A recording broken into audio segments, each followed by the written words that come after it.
ఈరోజు beetroot fry ఎలా తయారు చేసుకోవాలో మీకు చూపిస్తాను.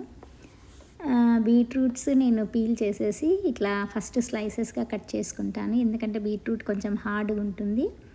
స్లైసెస్గా కట్ చేసుకొని మళ్ళీ దాన్ని పొడువుగా ఇట్లా చిన్న చిన్న నైస్ కట్ చేసేసేసి చిన్న స్క్వేర్స్ కట్ చేసుకుంటాను అనమాట. అవి మీకు వీడియోలో చూపించిన విధంగా చిన్న చిన్న స్లైసెస్ కట్ చేసేసుకునేసి కుక్కర్లో స్టీమ్కి పెట్టుకోవాలి. స్టీమ్కి పెట్టుకొని 3 విజిల్స్ ఇస్తే చాలు, అవి మెత్తగా అయిపోతాయి. 3 విజిల్స్ ఎనఫ్ అనమాట పెట్టుకోవడం. నేను ప్రెషర్ కుక్కర్ యూజ్ చేస్తాను దీన్ని స్టీమ్కి పెట్టుకోవడానికి. తర్వాత ఉడికిపోయిన తర్వాత ప్యాన్ పెట్టేసుకునేసి ఒక టేబుల్ స్పూన్ ఆయిల్ వేసుకునేసి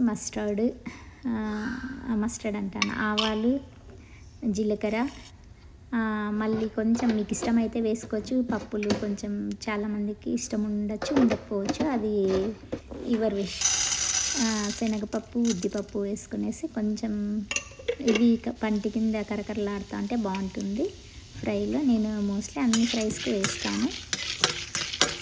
తర్వాత ఇది కొంచెం అట్లా వేయించిన తర్వాత కరివేపాకు వేసుకునేసి మళ్ళీ ఫ్రై చేసుకునేసి దాన్ని తర్వాత కొంచెం పసుపు వేసుకునేసి పసుపు కూడా కొంచెం వేసుకొని ఫ్రై చేసేసుకునేసి తర్వాత మనం ముందుగా ఉడకబెట్టిన ఆ బీట్రూట్ పీసెస్ వాటర్ లేకుండా స్ట్రెయిన్ చేసుకుని బీట్రూట్ పీసెస్ వేసుకునేది. ఆ వాటర్ కూడా పడేయాల్సిన అవసరం లేదు, ఎందుకంటే మనం సాల్ట్ వేయకుండా ఉడకబెట్టుకోవాలి. ఆ వాటర్ తాగితే కూడా మనకు మంచిది, ఎందుకంటే ఈ వెజిటబుల్ కొంచెం వాటరీ వెజిటబుల్ కదా.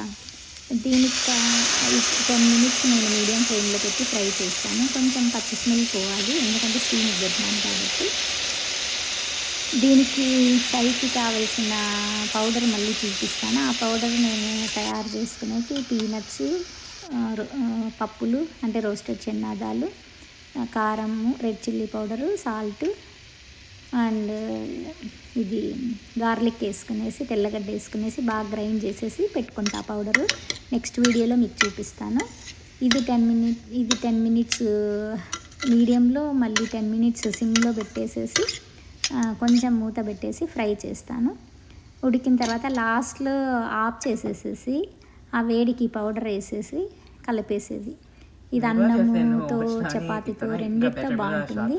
మా పిల్లలు చాలా ఇష్టంగా తింటారు, ఎందుకంటే ఇవి వేయించి చేసింటాం కాబట్టి మళ్ళీ ఫ్రై చేయాల్సిన అవసరం లేదు. మీకు నచ్చితే ప్లీజ్ సబ్స్క్రైబ్ మై ఛానల్. మీకు ఇలాంటి రెసిపీలు ఎన్నెన్నో